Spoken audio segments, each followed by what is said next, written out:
जय हिंद बच्चों, Sanjay public inter college की ऑनलाइन क्लासेस में आप सभी का स्वागत है। आप लोगों को पहले 2 वीडियोस में मैं समास के बारे में पहले ही पढ़ा चुकी हूँ। अब हम उसी क्रम में आगे बढ़ेंगे। जितने समास मैंने पहले आपको समास की परिभाषा बताई थी, उसमें समास क्या होता है और आप कैसे पहचानेंगे इसमें समास है, इसके बारे में बताया था। समास के आवश्यकता के बारे में बताया था और दूसरा ये भी बताया था आप लोगों को अपनी पहली वीडियो में कि इस वीडियो में क्या क्या आने वाला है और कैसे कैसे ये एग्ज़ाम्स के लिए इम्पोर्टेंट है। ठीक है, तो अब हम उसी क्रम में आगे बढ़ते हुए चलेंगे। आपने अव्ययभावी समास समझ लिया, उम्मीद करती हूँ आप सभी को समझ में अच्छे से आ गया होगा। उसके बाद मैंने आपको तत्पुरुष समास समझाए थे, तत्पुरुष समास के सारे भाग समझाए थे। कौन सा तत्पुरुष समास है, कर्म तत्पुरुष समास है, कर्ण तत्पुरुष समास है, अपादान है, संप्रदान है, ये सभी मैंने आपको 6 के 6 तत्पुरुष समास समझा दिए थे। अब आज हम इस वीडियो को थोड़ी लंबी हो जाए चाहे, लेकिन हम आज पूरे समास 6 के 6 समास मैं आज आपको समझा दूंगी।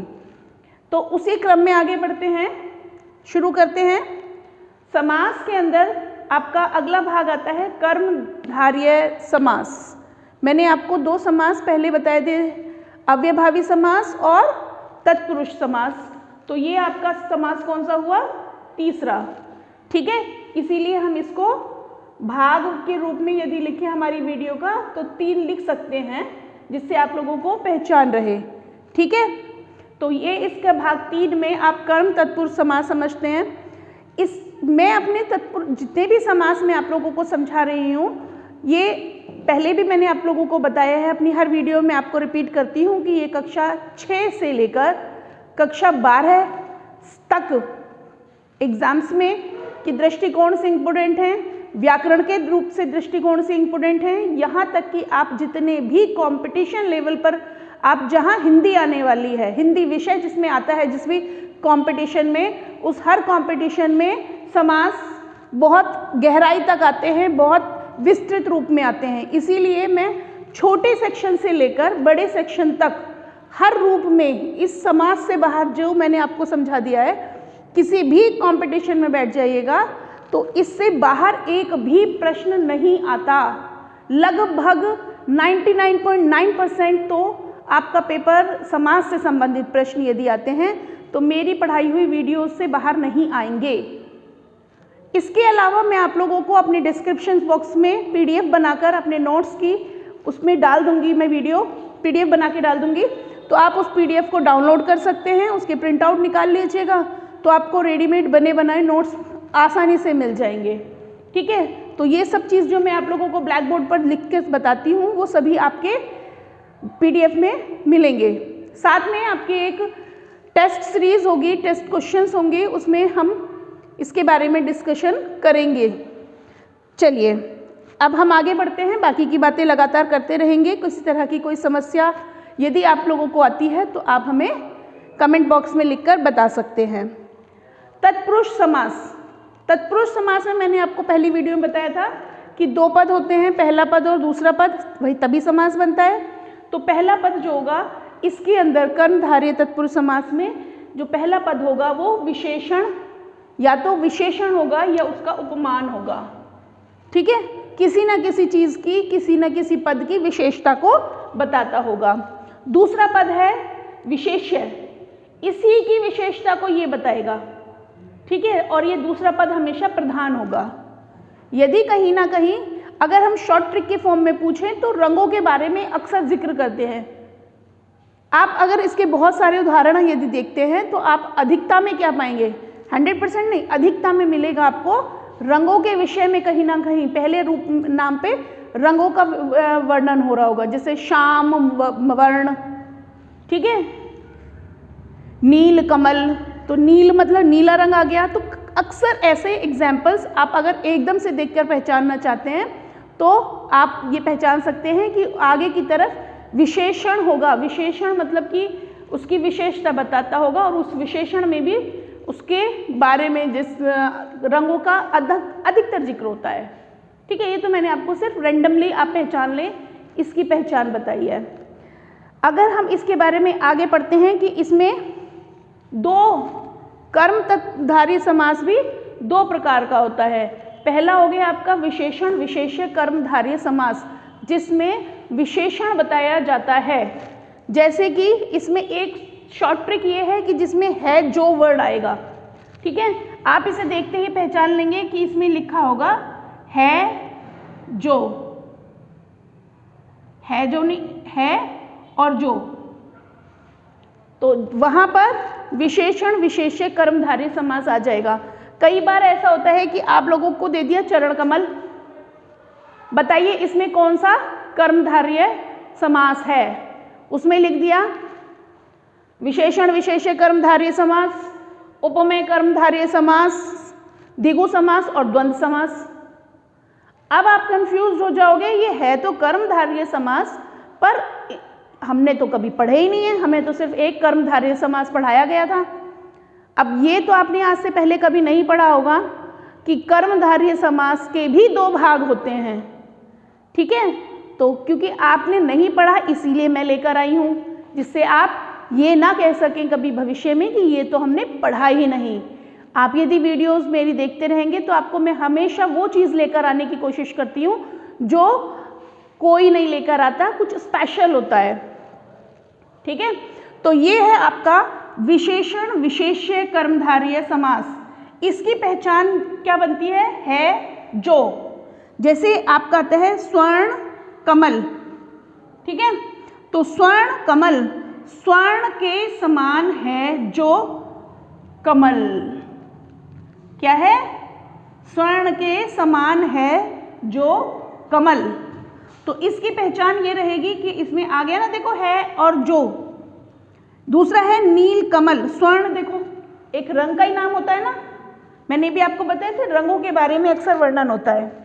तो स्वर्ण नील गगन, नीला है गगन जो, नीला है जो गगन या नीला है गगन है जो, कुछ भी लिख दीजिए, दोनों का मतलब एक है, यानी कि इसमें भी है और जो का योग होता है। तो इससे जहाँ पर भी है जो वर्ड आए वहाँ पर आप बड़ी आसानी से पहचान सकते हैं कि कर्मधारय तत्पुरुष समास, कर्मधारय समास है, सॉरी, और उसमें भी कर्मधारय समास में भी कौन सा है, विशेषण विशेष्य कर्मधारय समास। क्लियर हो गया इतना टॉपिक, आगे बढ़ते हैं। अब आता है उपमान कर्मधारय समास। उपमान यानी कि जिसकी तुलना की जाए, ठीक है, वो किसी के समान है। आप लोगों ने जब ये इसके बारे में थोड़ा सा और उपमेय और उपमान के बारे में मैंने आप लोगों को अपनी आने वाली जो नेक्स्ट वीडियो है उसमें अलंकार के बारे में जब बताया है, तो अलंकारों के विषय में वर्णन किया है, उपमेय उपमा सबके बारे में जब बताया उसमें ये चीज़ स्पष्ट भी है, ठीक है। तो उसमें आप इस चीज़ को देख के अपने कॉन्सेप्ट्स क्लियर कर सकते हैं। चलिए, चरण कमल, चरण कमल जिसके कमल के समान चरण हो, उसमें क्या था, है और जो, जबकि इसमें क्या सिमिलरिटी होगी, के समान, मैंने अंडरलाइन पहले ही कर रखा है, के समान। जो चरण जो हैं वो कमल के समान हैं, तो इसमें विशेषता बता दी ना, कमल आ गया ना, इसमें विशेषता हो गई इसकी। उपमान, इसकी तुलना कर दी गई है, चरणों की तुलना किससे कर दी है, कमल से कर दी है। तो तुलना कर दी है, जहां पर तुलना की जाए वहां पर उपमान कर्मधारय समास होता है, ठीक है। जैसे मृग नयनी, मृग के समान, मृग मतलब हिरण, मृग के समान नैनों वाली। तो के समान किसके समान है वो लड़की, मृग के नैनों जैसी। मृग के नैन जो होते हैं ना बहुत सुंदर होते हैं, बहुत बड़े बड़े प्यारे से होते हैं। आप लोग जैसे जितनी मृग अपनी आंखों से, मृग के समान सुंदर आंखों से जो ये देख रहे हैं वीडियोस, बिल्कुल वैसी जितनी आप अभी आपके चेहरे पर जो ये मंद मंद मुस्कान आ रही है ना, तो वही। तो मृग के समान नयनों वाली, मृग नयनी, तो मृग के समान है जो, ठीक है। तो मृग के समान है जो, यदि हम ये वर्ड बोलते हैं, मैंने भी बोला ना जिसे, तो क्या हो गया, कोई मृग के समान तो हो नहीं सकता, आप मृग धावक यूज कर सकते हैं, जो मृग के समान दौड़ता हो। तो वहां पर जहां है जो वर्ण रहेगा तो वहां पर क्या लिखेंगे, विशेषण विशेष्य। जबकि मृग के समान नैनों वाली, समान के समान, तो जहां पर के और समान आएगा वहां पर उपमान कर्मधारय समास बन जाएगा। इतना कॉन्सेप्ट आपका क्लियर हो गया है? चलिए हम आगे बढ़ें। तो आप लोगों को कर्मधारय समास में आने वाली किसी भी समस्या से यदि आपको होती है तो आप हमें कमेंट बॉक्स में लिख सकते हैं। आपका ऐसा कोई भी टॉपिक हम लोग नहीं छोड़ेंगे जो आपको नहीं आता हो। कल को आपसे कोई प्रश्न पूछने लगे तो आप क्या कहेंगे, आपको आता है। ये नहीं होना चाहिए, आपके मुंह से निकलना ही नहीं चाहिए कि ये चीज़ तो हमें आती ही नहीं है। अभी मैंने आप लोगों को बताया था कि कर्मधारय तत्पुरुष समास में क्या होगा, कुछ विशेषताएं होंगी।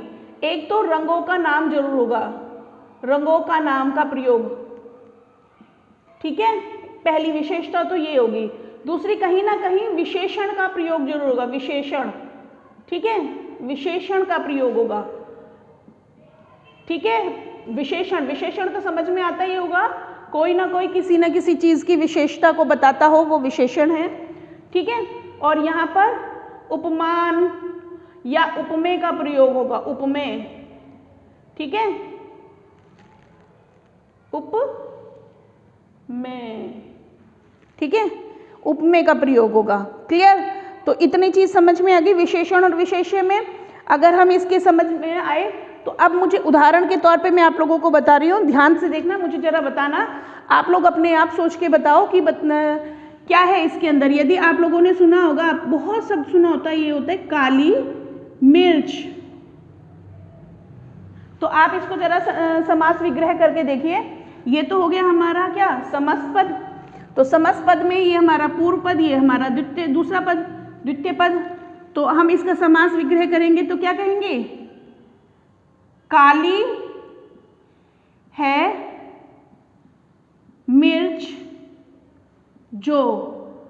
तो अब आप मुझे बताइए जरा, इसके अंदर कौन सा तत्पुरुष समास है, सोच के देखिए। हाँ, तो आप लोगों को बिल्कुल समझ में, मैं मानती हूँ आप लोगों को समझ में जरूर आ गया होगा।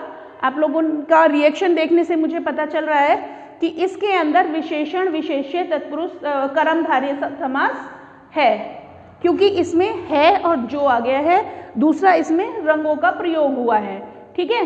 दूसरा उदाहरण देखिए, श्याम सुंदर, श्याम सुंदर, श्याम जो सुंदर सुंदर है, ठीक है। श्याम जो सुंदर है, पहला काम तो इसमें रंगों का प्रयोग हो गया, रंगों का प्रयोग हो गया। दूसरा, इसकी विशेषता, श्याम की विशेषता कहाँ बता दी हमें, सुंदरता में विशेषता बता दी है, विशेषण हो गया। तो और यहाँ तीसरा वर्ड क्या हो गया, है और जो। तो इसका मतलब जो है और है जो, इसका मतलब या इकट्ठा आ जाए, इन सब का मतलब प्रयोग है और जो का अक्सर आता है, चाहे वो आगे पीछे हो जाए, उसमें कोई समस्या नहीं होती है, ठीक है। मैंने आप लोगों को बताया था। अब बताइए, प्राण प्रिय, तो इसका क्या होगा, प्राणों के समान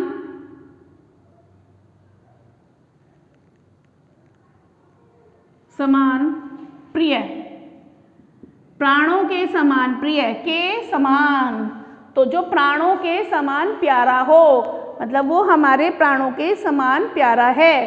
तो के और समान यानी कि उपमान कर्मधारय समास, गुड।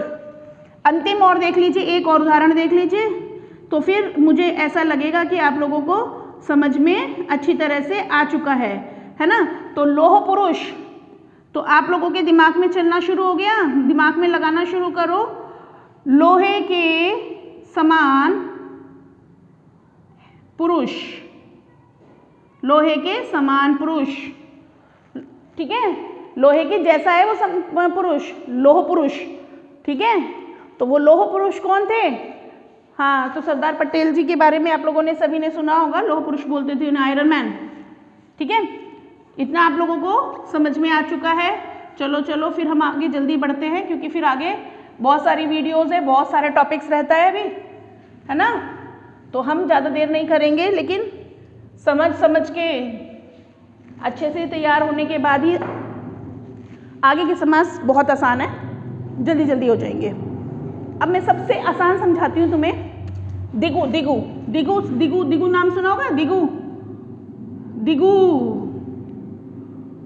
दिगु समास के अंदर सबसे बड़ी बात क्या होती है कि हमेशा पहला पद जो होगा उसके अंदर संख्यावाचक होगा।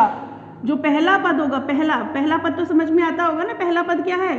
पहला पद संख्या समझते हो, 1 2 3 4 संख्यावाचक, ठीक है। पहला शब्द कैसा होगा? संख्यावाचक होगा पहला शब्द। तो उसके पहचान यही है। और आपको फिर भी कंफ्यूजन हो जाता है तो गे से क्या होता है? गिनती। तो यहां देख लो बेटा, मैं आपको शॉर्ट ट्रिक की फॉर्म में भी बता रही हूं। दिगु, जहां पर गे वर्ड आए, गे फॉर गिनती, ठीक है, जानते हैं ना, गे से गिनती गिनते हैं ना, इसका गे और इसका गे। जब भी आपको गे नजर आ जाए समझ लो गिनती के बारे में बोल रहे हैं। तो गिनती के बारे में मतलब 1 2 3 4 5 6 7, ठीक है। अब ग्रुप ऑफ नंबर्स होता है, इसका मतलब होता है समूह के बारे में बात कर रहे हैं। ये तो गिनती मतलब लिख के मत आना एग्जाम्स में बेटा, लेकिन ये गिनती जो है मैंने आपको सिर्फ समझाने की फॉर्म में बोला है। गिनती पहचानो कैसे? क्योंकि इससे अगला समास कौन सा है? द्वंद्व। तो सुनने में एक जैसे लगते हैं, बिल्कुल एक जैसे सिमिलर, जिससे आप कंफ्यूज ना हो कि किसमें गिनती की पहचान थी और किसमें संयोजक वर्ड की पहचान थी। इसीलिए मैंने आपको बता दिया कि जहां पर गे वर्ड आ जाए वहां पर गिनतियों के बारे में बात चल रही है, ठीक है। तो ये तो आपको पहचानने का तरीका बता दिया दिगु समास के बारे में, ठीक। तो ये तो आपका हो गया दिगु समास वर्ड तो हम लिखना ही भूल गए भाई, बता दिया करो बच्चों, अगर कोई चीज भूल जाते हैं तो, ठीक। तो दिगु समास, सरनेम तो लिखना जरूरी होता है ना किसी का, तो इसके लिए आपको इतना समझ में आ गया संख्यावाचक। दूसरी इसकी पहचान, एक पहचान तो ये हो गई, दूसरी पहचान क्या है कि समूह के बारे में बात हो रही होगी, ठीक है। इसमें कहीं ना कहीं समूह होगा इसमें, ठीक है, समूह जरूर होगा, ग्रुप ऑफ नंबर, ठीक है।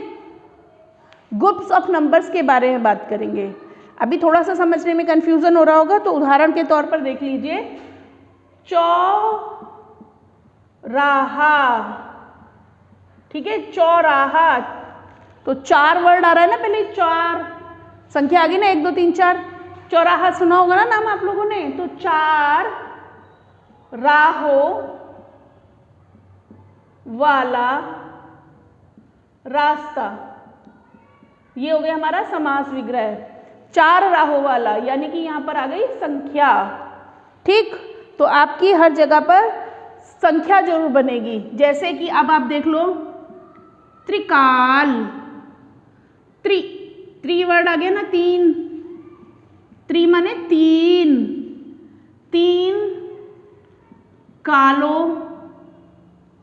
कालो समझते, काल मतलब होता है, काल क्या का मतलब क्या होता है? समय, यानी कि 3 कालों का समाहार, ठीक है। अब ये आता है समाहार वर्ड है क्या? समाहार आप लोगों को ये सुनने में आएगा कई बार। तो समाहार का मतलब होता है एकत्रित करना, एकत्रित, ठीक, या इकट्ठा करना, ठीक है, या क्या होता है? संग्रह,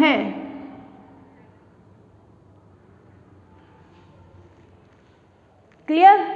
तो इसका मतलब है इकट्ठा कर लो, संग्रह कर लो, या एक ग्रुप ऑफ नंबर्स हो गया, ये एक तरह से समूह हो गया। समूह का मतलब तो ग्रुप्स हो गया, लेकिन इसे इकट्ठा किया, एक जगह पे इकट्ठा कर देते हैं। जैसे कोई चीज़ बहुत चारों तरफ फैली हुई हो और हमने उसको इकट्ठा कर लिया हो, ठीक है।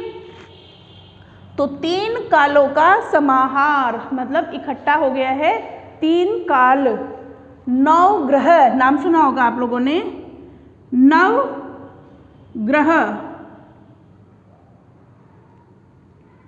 नवग्रहों, 9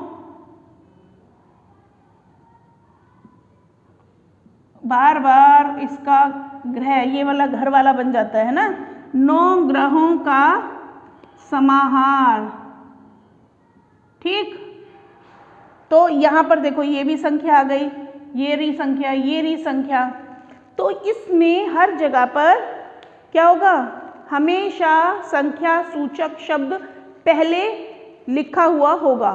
ठीक है, तो पहला पद हमेशा कैसा होगा, संख्या सूचक शब्द। तो आसान है, ये सबसे आसान होता है, सबसे आसान यदि कोई समास है तो वो द्विगु समास है।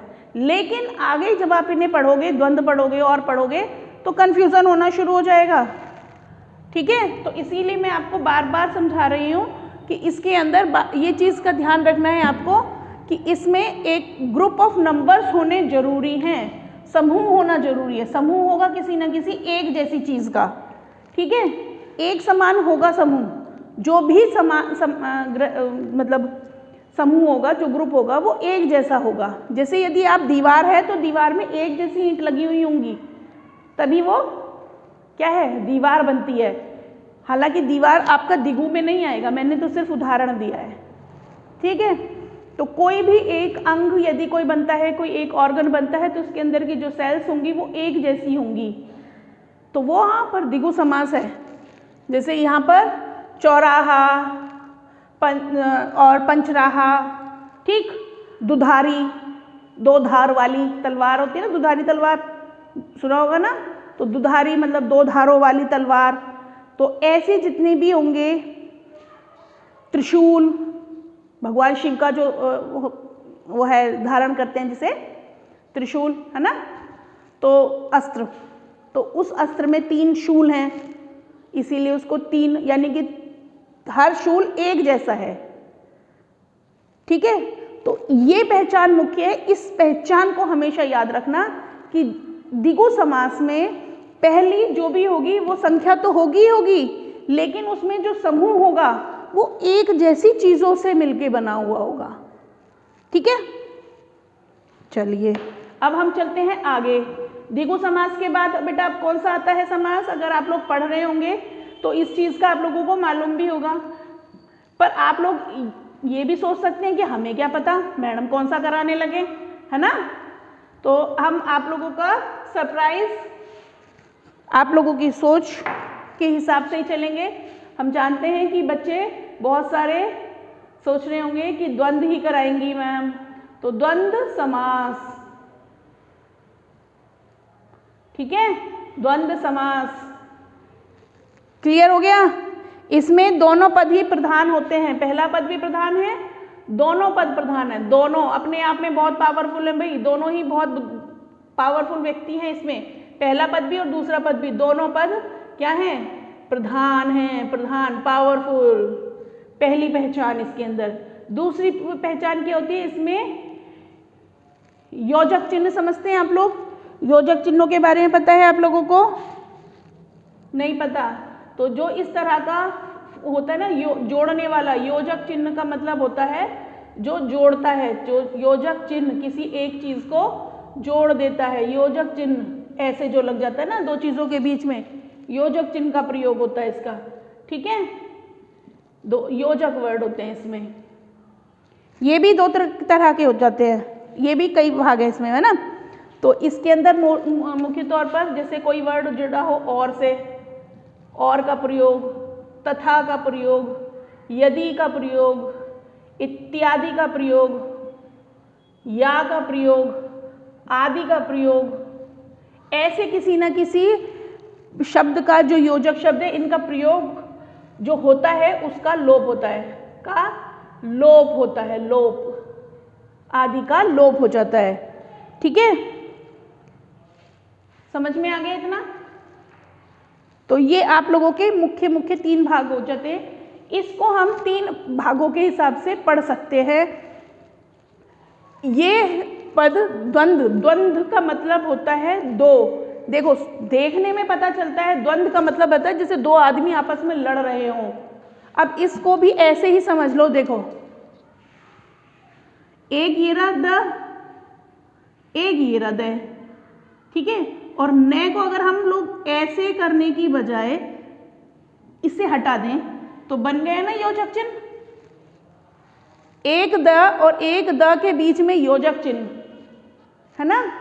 तो इससे आप बहुत आसानी से पता कर सकते हैं कि एक योजक चिन्ह जिसमें लगा हुआ हो उसमें द्वंद्व समास है। क्लियर? बहुत आसानी से समझ में आ गया। मैं ऐसे ही आप लोगों को चुटकी में जल्दी जल्दी कैसे याद कर सकते हैं आप बिना रटे, वो आपको साथ के साथ बताती रहूंगी। द्वंद्व ऐसा ही देखने में ऐसा लग रहा है जैसे दो व्यक्ति आपस में लड़ रहे हों। द्वंद्व, अंतःद्वंद्व है, द्वंद्व युद्ध हो रहा है, आपने सुना होगा ना, जैसे भीम का और दुर्योधन का हुआ था द्वंद्व युद्ध। ठीक, तो दोनों पद इसमें प्रधान होंगे, योजक चिन्ह का प्रयोग होगा, और वो योजक चिन्ह कौन का प्रयोग होगा? और तथा, यदि, एवं, या आदि ऐसे जो शब्द हैं उनका लोप हुआ होगा। ठीक है, इसके भी तीन भेद होते हैं। द्वंद्व समास आप लोगों ने, अब आप लोगों को बड़ा सरप्राइज होगा, मैं आपको जो सरप्राइज दे रही हूँ कि आप लोगों ने द्वंद्व समास तो पढ़ा होगा लेकिन वो भी तीन भेद रखता है ये नहीं पढ़ा होगा। तो हम आपको, भाई मुझे केवल इस चीज़ का डाउट है कि मैं ही करा रही हूँ, हो सकता है और लोग भी करा रहे हों, लेकिन मुझे नहीं पता कि और भी करा रहे हैं, मैंने वीडियोस वगैरह में कहीं देखा नहीं है, फिर भी मैं आपको करा रही हूँ कि द्वंद्व समास के तीन भेद होते हैं, तीन भेद। ठीक है, तो ये आपको पता होने चाहिए। कितने भेद होते हैं बेटा? तीन भेद। पहला भेद कौन सा होता है? नाम सुनने में थोड़ा सा अटपटा लग रहेगा, इतरेत। क्या नाम है? इतरेत, इतरेत। ठीक है, इतरेतर द्वंद्व समास, इतरेतर द्वंद्व समास। इसमें और शब्द का प्रयोग होता है, और मतलब इसी के भाग, इन्हीं को बांटा हुआ है।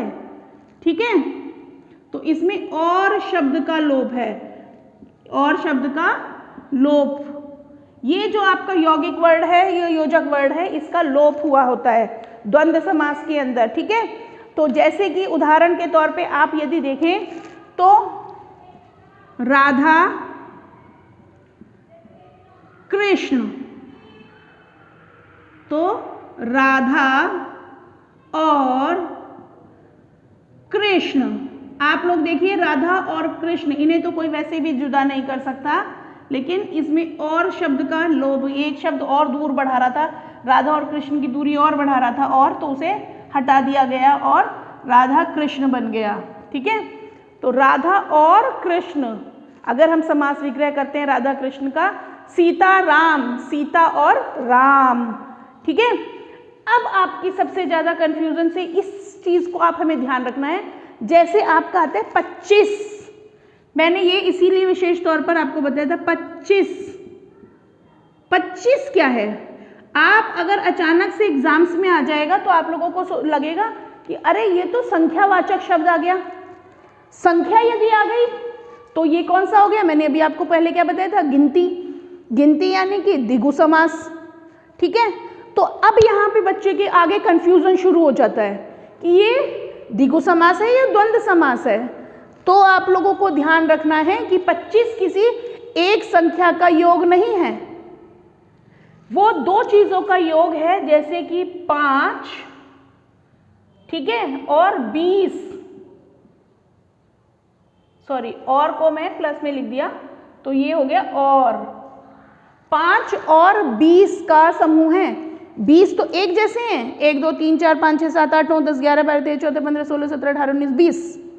ठीक, तो 20 तो यहाँ पे खत्म हो गए, 20 के बाद में 30 आता तो ठीक है, लेकिन ये है 25, 20 अलग और 5 अलग। जैसे आप लोगों के बड़े बूढ़े दादा दादी पूछते होंगे ना, भैया 25 कितना हो, तो 20 और 5 25, ऐसे बोलते हो ना। 35, 30 और 5 35, 38, 30 और 8 38।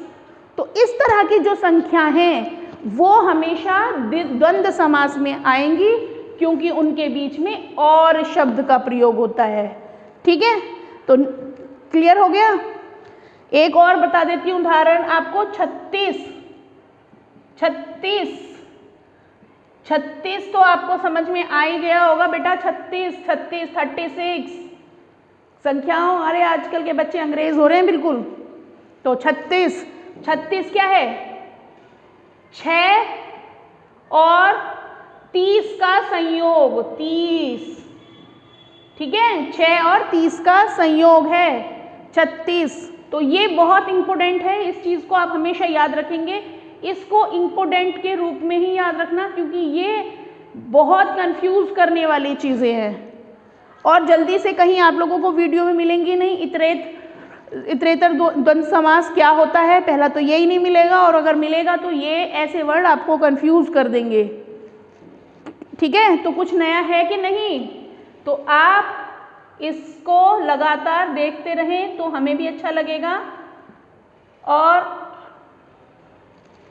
राजा और रंक, रंक माने होते हैं गरीब, राजा हो गया अमीर, राजा और रंक, अमीर और गरीब, सुना होगा ना अमीर गरीब, तो अमीर और गरीब। ठीक है, तो इतना समझ में आ गया आप लोगों को, इतरेत द्वंद्व समास समझ में आ गया। हाँ, वैसे तो आप लोगों को कुछ चीज़ें नई सरप्राइजली मिली होंगी अगर आप लोगों ने उसके बारे में पहले से नहीं पढ़ा होगा। ये आप इंटर तक के बच्चों के लिए तो ये इतना ज़्यादा नहीं है, लेकिन कंपटीशन जितने भी होते हैं उनमें ये सारी चीज़ें बहुत आती हैं। दूसरा आता है समाहार, मैंने आप लोगों को भी बताया था ना, कुछ चीज़ बताई थी ना। हाँ बिल्कुल सही कह रहे हैं, समाहार। ये जो कमेंट आप लोग लिख के बता देते हैं तो अच्छा लगता है। समाहार, समाहार के अंदर जो कोई भी वर्ड होगा वो मैंने आपको बताया था ना, एकत्रित करना, संग्रह करना। समाहार का मतलब होता है इकट्ठा करना, संग्रहित करना, एक जगह इकट्ठे करना। इकट्ठा क्या होता है, जैसे हम लगाते हैं ना, फलाना गया था, एक गया था, बी गया था, सी गया था, आदि आदि पता नहीं कितने सारे गए थे, है ना। ठीक, मैंने चंपा, एक टोकरी के अंदर चंपा इकट्ठी कर ली, चमेली इकट्ठी कर ली, गेंदा इकट्ठा कर लिया, इत्यादि। तो इत्यादि का मतलब लिस्ट बहुत लंबी है, अभी और लंबी है लिस्ट, यहीं पे खत्म नहीं होगी। आदि आदि मतलब पता नहीं कितनी चीज़ों का संग्रह था। आप दावत में जाते हैं ना, दावत शुरू हो जाएंगी दीपावली के बाद से, तो आप लोग दावत में जाओगे, वहाँ खूब दबा के खाते हो और फिर वापस आके मम्मी पूछती है बेटा क्या क्या था खाने में, तो तुम क्या बताते हो, मम्मी टिक्की थी, चाउमीन थी, बर्गर था, छोले भटूरे भी थे, समोसे भी थे, पिज़्ज़ा भी था, और पता नहीं क्या क्या आदि आदि आदि बहुत सारी चीज़ें थी। तो वो सारी चीज़ें आप लिस्ट में नहीं बताते हो, नाम के पीछे आदि, एक्सेट्रा, ऐसे वर्ड्स का प्रयोग कर देते हो। तो जहाँ पर आदि या इत्यादि वर्ड का प्रयोग होता है वहीं पर समाहार है, एकत्रित हो रहा है ना वर्ड, नाम से ही पता चल रहा है। ठीक है, तो इसमें हम प्रयोग करते हैं आदि, आदि वर्ड आएगा या इत्यादि। ठीक है, आदि या इत्यादि वर्ड का प्रयोग होता है इसके अंदर। जैसे अरे बहू बेटी, बहू बेटी, वहां पर बहुत सारी बहू बेटियां आई हुई थी, सुना है, शादी में तो बहुत बहू बेटियां आई हुई थी। तो बहू बेटी आदि। ठीक है, तो बहू बेटी आदि। अरे शादी में कितने कपड़े लत्ते चढ़े, ऐसे सुना होगा ना आप लोगों ने कि कितने कपड़े लत्ते चढ़ गए उसके ऊपर।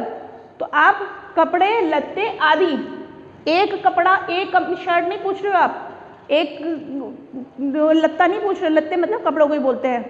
शादी में अगर किसी को आप चढ़ाओगे तो एक तो नहीं आएगा ना कहीं से भी, तो आदि का वर्ड इसलिए संग्रह हो गया है।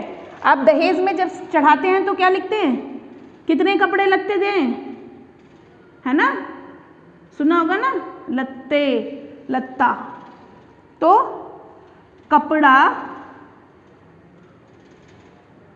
लत्ता आदि, कपड़े लत्ते आदि, ऐसे शब्द आप लोग अक्सर प्रयोग करते हैं। कितने फल फूल लेकर आऊं मैं आप लोगों के लिए, पूछते हैं ना। एक फल तो एक सेब उठा के तो भागे चले नहीं आते ना। अगर आप लाएंगे तो 1 दर्जन केले लाएंगे, अगर फूल लाएंगे तो एक पूरी माला लाएंगे, तो उसमें बहुत सारे फूल पिरे हुए होंगे। तो वो संग्रह है एक जैसी चीज़ों का, लेकिन बहुत है उसमें, नंबर ऑफ जो उसकी क्वांटिटी है वो बहुत है। तो फल फूल आदि, ये ध्यान रखना है आप लोगों को। फल और फूल नहीं लिख देंगे, क्योंकि फल और फूल का मतलब हो गया एक ही फल है और एक ही फूल है। जैसे अभी आपको पीछे बताया था ना, राधा कृष्ण, दुनिया में एक ही राधा है और एक ही कृष्ण है जिनका नाम एक साथ लिखा जाता है। वैसे तो राधा कृष्ण बहुत हैं, पता नहीं कितने लोगों के नाम राधा होंगे और पता नहीं कितने लोगों के पास कृष्ण होंगे, लेकिन हर कोई राधा कृष्ण भगवान नहीं है, तो वो एक ही है। तो इस और वर्ड में और इत्यादि वर्ड में ये अंतर आप लोगों को समझ में आना चाहिए।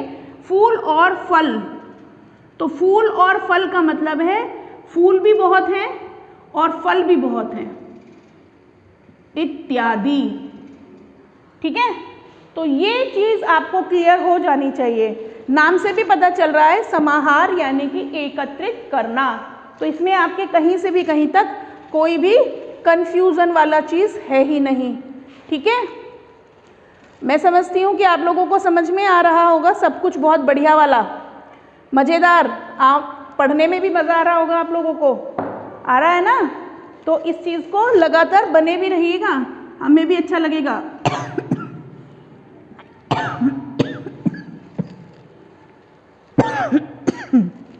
सॉरी, मौसम का थोड़ा सा असर दिखाई देने लगा है मुझे लगता है। ठीक है, तो ये है आपका वैकल्पिक। वैकल्पिक का मतलब होता है विकल्प का चुनना, मतलब कि आपको एक से या दूसरे के बीच में विकल्प चुनना है। तो इसमें विकल्प कहाँ से आते हैं, ये या तो या लिखा हो या अथवा लिखा हो। ठीक है, या विकल्प चुनना है। जैसे आप अपने दोस्त से कहते हो या तो इसके साथ बात कर या मेरे साथ बात कर, मतलब चुनने वाले को केवल एक ही चीज़ चुननी है, या तो तुम को चुनेगा या उसको चुनेगा। ठीक है, तो आप लोग बातें करते हो ना, ऐसे ही बोलते हो ना कि भाई या तो उससे बात कर ले या मुझसे बात कर ले, या तो इंसान अच्छा है या बुरा है, या तो कोई लंबा है या छोटा है, मतलब एक दूसरे से एक दूसरे के विपरीत वर्ड हो गए ना। तो इसमें अक्सर जो वर्ड होंगे ना वो विपरीत भी होते हैं, अक्सर, हमेशा नहीं, विपरीत वर्ड भी होते हैं। विपरीत शब्दों का अक्सर प्रयोग हो जाता है, इससे भी पहचान कर सकते हैं आप। ठीक है, जैसे उदाहरण के तौर पर आपको अब समझ में आएगा,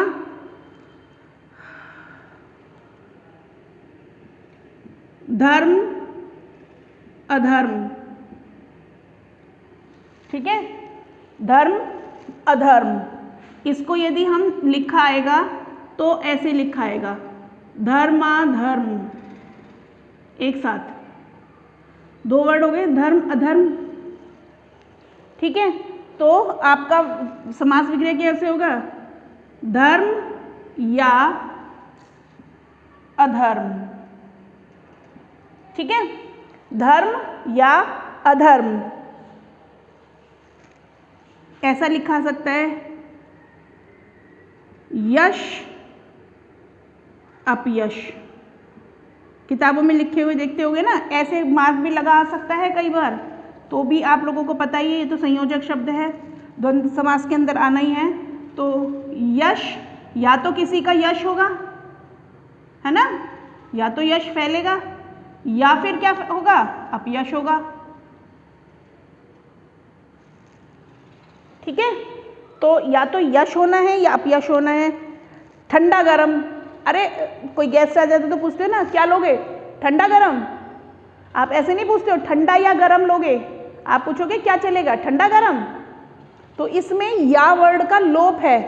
ठीक है, तो कैसे है, आप लोगों ने पूछा मेहमान आया आपके घर, आपने इसी मौसम में आता है, यदि सर्दी में आता है तो आप उससे क्या पूछ लेते हो? यदि भाई क्या चलेगा, ठंडा या गर्म, तो वो इस मौसम में क्या मांगेगा? गरम गरम चाय। ठीक है, तो इतना आप लोगों को समझ में आ चुका है। मैंने आप लोगों को समझाया कौन कौन से, आज मैंने अभी आपको कर्मधारय समास समझाया, द्विगु समास समझाया, द्वंद्व समास समझाया, द्वंद्व समास के तीनों भाग समझाए, इतरेत, समाहार, वैकल्पिक। ठीक है, अब हमारा आखिरी समास, इसके बाद हम क्या कहते हैं ना, किला फतह कर लेंगे।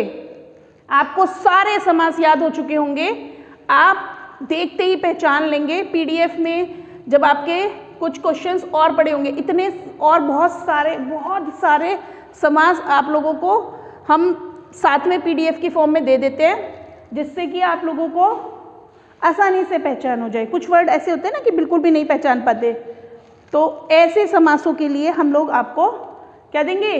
पीडीएफ। ये है आपकी 6 बहु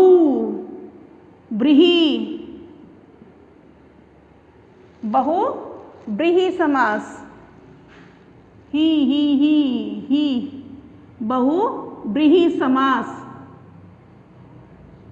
बहुब्रीहि समास। इसके अंदर ये बड़ा मजेदार है, जो भाई इस समास को तो केवल जल्दी से वही समझ सकता है जो भगवान का नाम ज़्यादा रब जपता हो, जो भगवान के बारे में ज़्यादा जानता हो, ईश्वर के अनेक रूपों के बारे में, उनके बहुत सारे नामों के बारे में जिसको पता हो, वो बड़ी जल्दी से पहचान जाएगा।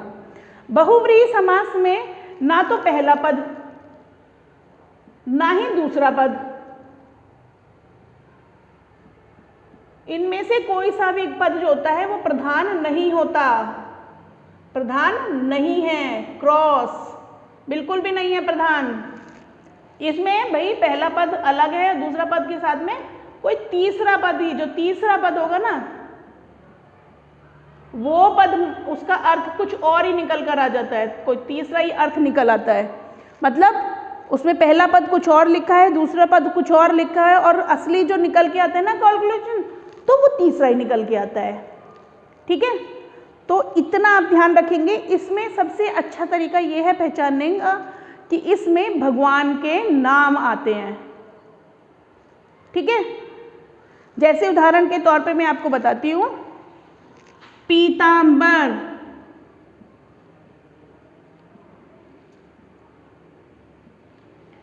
अब आप इसको दो तरह से समझ सकते हैं। पीतांबर कर्मधारय समास भी बनता है, क्योंकि इसके अंदर पीला रंग आ गया।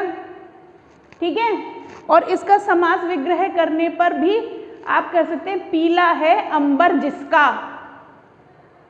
ठीक है, पर इसके लिए है जो वर्ड नहीं आ रहा है, इसलिए यहां पे कर्मधारय समास नहीं बैठेगा। तो पीला है अंबर जिसका, का जिसका, है जिसका, ऐसे वर्ड भी इसमें आपके फिट होते हैं। क्या है जिसका या जिसके, ऐसे वर्ड जहां पर आकर बनते हों, जो अगर समास विग्रह करने पर ये वर्ड आता हो, अर्थात जैसे पीला है अंबर, अंबर मतलब होता है वस्त्र, वस्त्र का पर्यायवाची है ये। ठीक है, वस्त्र का पर्यायवाची है ये, कपड़े जो पहनते हैं ना उनको अंबर भी बोलते हैं। पीला है अंबर जिसका,